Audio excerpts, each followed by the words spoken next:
Friends, एक नए video के साथ मैं प्रोफेसर सीपी भसीन हृदय के अंत्यकरण से आपका स्वागत करता हूं। आज के मेरे वीडियो का टाइटल है आर्किटेक्ट ऑफ ग्लोबल नॉलेज। जी हां, वैश्विक ज्ञान के वास्तुकार। हिंदी में वैश्विक ज्ञान के वास्तुकार, इंग्लिश में आर्किटेक्ट ऑफ ग्लोबल नॉलेज। मित्रों, मानव सभ्यता के विकास के साथ ही ज्ञान के विकास की पिपासा शुरू हो गई थी, लेकिन वैज्ञानिक आविष्कारों के साथ कंप्यूटर का आगमन, और father of computer Charles Babbage को कहा जाता है, जो एक मैथमेटिशियन थे, फिलोसोफर थे और एक इंजीनियर थे। Father of computer undoubtedly Charles Babbage. कई लोगों का योगदान हो सकता है, इसको मैं बहुत इलोबरेट नहीं करूंगा, लेकिन यह कहना मैं अपनी ड्यूटी समझूंगा, विश्व का सबसे पहला कंप्यूटर 1946 में यूएसए में आया था और भारत में सबसे पहला कंप्यूटर 1960 में Tata institute of fundamental research में आया था। कंप्यूटर के आविष्कार के बाद जो कुछ विज्ञान के आविष्कारों की तीव्रता बढ़ी है वो आपसे छुपी हुई नहीं है। लेकिन आर्किटेक्ट ऑफ ग्लोबल नॉलेज में मैं आज आपको परिचय करवाना चाह रहा हूं, जिनको मैंने दूसरा टाइटल दिया है क्रिएटर्स ऑफ नॉलेज इंजन। दो नौजवान जिन्होंने गूगल का आविष्कार किया था। एक हैं लॉरेंस एडवर्ड पेज, जिनको लॉरी पेज के नाम से जाना जाता है। दूसरे हैं सर्गे मिखालोविच ब्रिन, जिन्हें सर्गे ब्रिन के नाम से जाना जाता है। तो जनरली हम ये कहते हैं गूगल के आविष्कारक लॉरी पेज और सर्गे ब्रिन थे।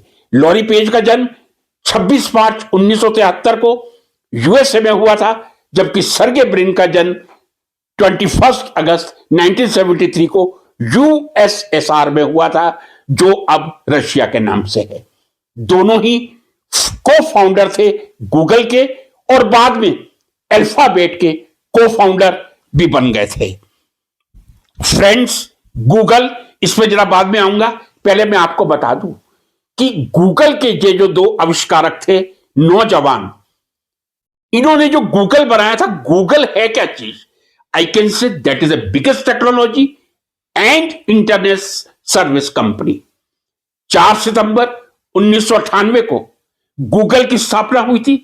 हेडक्वार्टर माउंटेन व्यू यूएसए में है। इसके बाद एक इसकी पेरेंट कंपनी बनाई गई थी, जिसको अल्फाबेट के नाम से जाना जाता है। अल्फाबेट 2 अक्टूबर 2015 को बनी थी और अब गूगल अल्फाबेट की एक सब्सिडरी कंपनी का काम कर रही है। यदि पूछा जाए गूगल और अल्फाबेट में क्या डिफरेंस है, Google that is a company that makes products you use daily. What is Alphabet? The umbrella company that owns Google and other innovative companies. Means Google बाद में Alphabet umbrella के अंदर ही आ गई थी। Alphabet का एस्टेब्लिशमेंट 2 अक्टूबर 2015 को हुआ था, जबकि Google का 4 सितंबर 1998 को हुआ था। फ्रेंड्स, जरा थोड़ा सा लेरी पेज और सर्गे ब्रिन के बारे में जानकारी प्राप्त कर लें। मैंने आपसे कहा था लेरी पेज मिशिगन यूएसए में 26 मार्च 1973 को पैदा हुए थे, जबकि मॉस्को यूएसएसआर में सर्गे ब्रिन का जन्म 21 अगस्त 1973 को हुआ था। दोनों ही गूगल के को फाउंडर थे।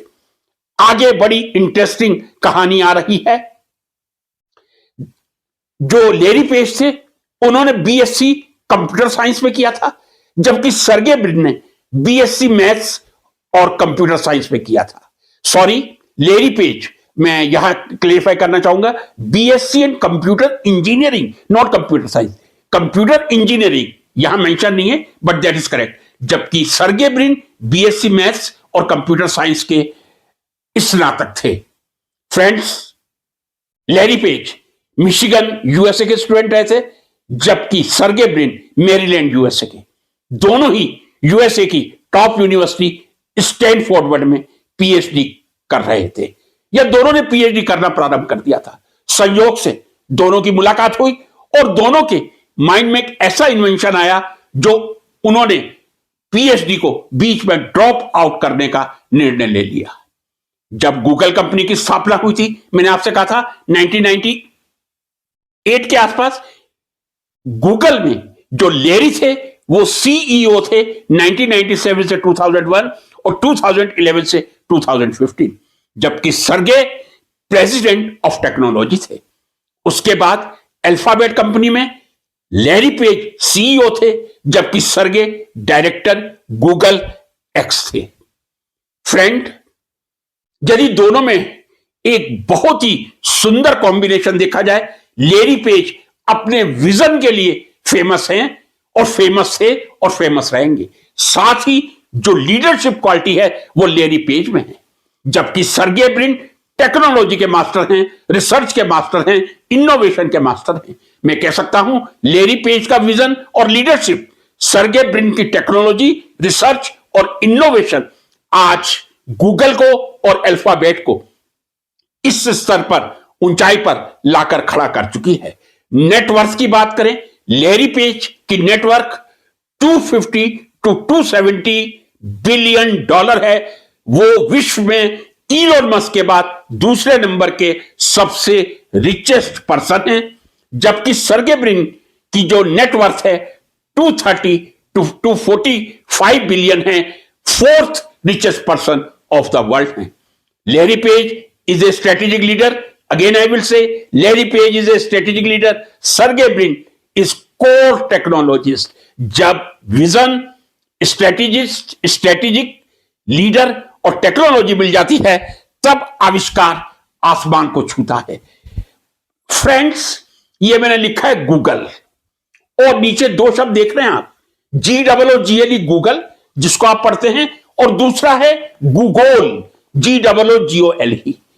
क्या आपने कभी सोचा है गूगल शब्द का ओरिजिन कहां से हुआ था?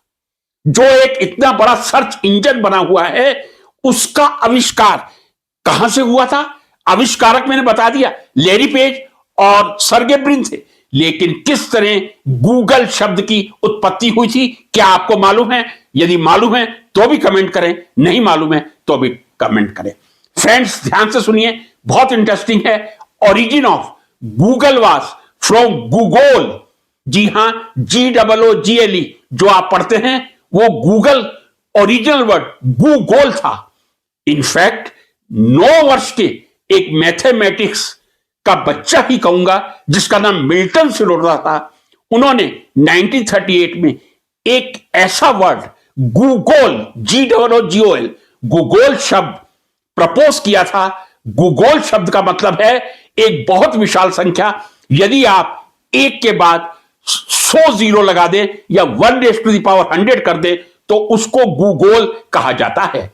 In fact Google founders wanted a name that reflects extremely large number. जब लैरी पेज और सर्गे ब्रिन रजिस्टर करवा रहे थे अपना नाम, स्पेलिंग मिस्टेक के कारण गूगल की जगह गूगल बन गया था और यह गूगल नाम ही प्रचलित हो गया। तो ये GOOGLE गूगल शब्द ओरिजिनली GOOGLE गूगल से आया है, और गूगल शब्द एक 9 वर्ष के बच्चे मिल्टन सिरोटा ने दिया था, जिसका मतलब एक बहुत बड़ी संख्या, एक के बाद आप 100 शून्य लगा दें तो यह स्पष्ट हो जाना चाहिए गूगल शब्द की उत्पत्ति गूगल से हुई है। अब यदि देखा जाए प्रोडक्ट्स क्या क्या हैं गूगल के, main products and there uses, search any information. आप जो कुछ चाहें, मैं समझता हूं पिछले 20 वर्ष से हम लोग गूगल का उपयोग कर रहे हैं। 20 नहीं तो 18 वर्ष होंगे। कुछ लोग इसको गूगल गुरु कहते हैं और कुछ सर्च इंजन कहते हैं। गूगल गुरु भी कहने वालों की संख्या कम नहीं है, और वास्तव में गुरु जितना ही यह महान है। सर्च एंड इंफॉर्मेशन, आप कोई भी इमेज ले लीजिए, स्पेलिंग ले लीजिए, वीडियो ले लीजिए, न्यूज ले लीजिए, मैप सर्च कर लीजिए, आपको हर चीज इस गूगल सर्च इंजन में मिल जाएगी। जीमेल, जो मेल है गूगल का जीमेल के नाम से है। एंड्रॉइड मोबाइल ऑपरेटिंग सिस्टम, हम सब जानते हैं आजकल जितने भी स्मार्टफोन हैं सब एंड्रॉइड बेस्ड हैं। Smartphones, tablet, TVs and cars, इन सब में एंड्रॉइड सिस्टम का उपयोग किया जाता है। नेविगेशन एंड रूट प्लानिंग, हम सब आजकल जब भी किसी यात्रा पर निकलते हैं तो गूगल मैप को ऑन करके ही यात्रा करते हैं। यह बात सही है, कई बार इस यात्रा में हमें किसी ट्रेजेडी का शिकार भी होना पड़ता है, लेकिन जहां किसी चीज के पॉजिटिव पॉइंट होंगे वहां नेगेटिव भी होंगे। इसके अलावा गूगल का उपयोग एजुकेशनल वीडियो के लिए अपार है। आप जितना देखना चाहे कम है। आप मनोरंजन करिए, एंटरटेनमेंट करिए, ऑनलाइन क्लासेस, और खासकर मैं कहता हूं कोरोना में यदि सबसे बड़ा गूगल का उपहार था, गूगल मीट थी, जिसने गूगल मीट प्लेटफॉर्म पर क्लासेस करवाई थी, मीटिंग्स करवाई थी। इसके अलावा जीसीपी गूगल क्लाउड प्लेटफॉर्म, आपको मालूम है क्लाउड देता है, आप उसमें अपना डेटा स्टोर कर सकते हैं और उस स्टोर डेटा को, क्लाउड स्टोरेज को आप कहीं भी एक्सेस कर सकते हैं। एक बहुत बड़ा, मैं समझता हूं, यह गूगल का विश्व को उपहार है। गूगल क्रोम आप ब्राउजिंग कीजिए, एआई जेमिनी ये एआई है, आप एआई का उपयोग कीजिए। What will happen if Google stop? मान लीजिए गूगल स्टॉप हो जाता है, क्या होगा? डरिए मत, आपके बैंक अकाउंट को कोई खतरा नहीं आएगा। खतरे से मतलब आप ऑनलाइन बैंकिंग कंटिन्यू कर सकते हैं, क्योंकि वो बैंक के अपने सर्वर से चलता है। तो गूगल यदि एक क्षण के लिए एक कल्पना करें बंद होगा, आपकी बैंकिंग सर्विस प्रभावित नहीं होंगी, आप यूपीआई से जो पेमेंट कर रहे हैं वो प्रभावित नहीं होंगे। प्रभावित होंगे तो गूगल स्टोर्स प्रभावित होंगे। जो गूगल स्टोर्स पे आप सारे ऐप कलेक्ट करके रखते हैं, निश्चित रूप से जब गूगल अफेक्टेड होगा तो गूगल प्ले स्टोर अफेक्ट होगा, जीमेल अफेक्ट होगा, यूट्यूब अफेक्ट होगा, गूगल मैप्स अफेक्ट होंगे, गूगल ड्राइव अफेक्ट होगी, गूगल फोटोज अफेक्ट होंगी, गूगल सर्च अफेक्ट होगा और गूगल असिस्टेंट अफेक्ट होगा। फ्रेंड्स, ये थी यात्रा वास्तव में वैश्विक ज्ञान के वास्तुकारों की। और वो वास्तुकार दो नौजवान जब स्टैनफोर्ड विश्वविद्यालय में मिले थे, तब उन्होंने जो गूगल का आविष्कार करके क्रांतिकारी कदम बढ़ाया था, आज उसी के बाद हम इतनी एआई की क्रांति देख रहे हैं। आशा करता हूं ये वीडियो आप सबको और विशेषकर यंग जनरेशन को पसंद आएगा। पसंद आए लाइक कीजिए, शेयर करने में कृपया कोई कंजूसी ना कीजिए, कमेंट जरूर कीजिए वीडियो के अंदर आपको वीडियो कैसा लगा, ज्ञानवर्धक लगा या नहीं लगा। नमस्कार।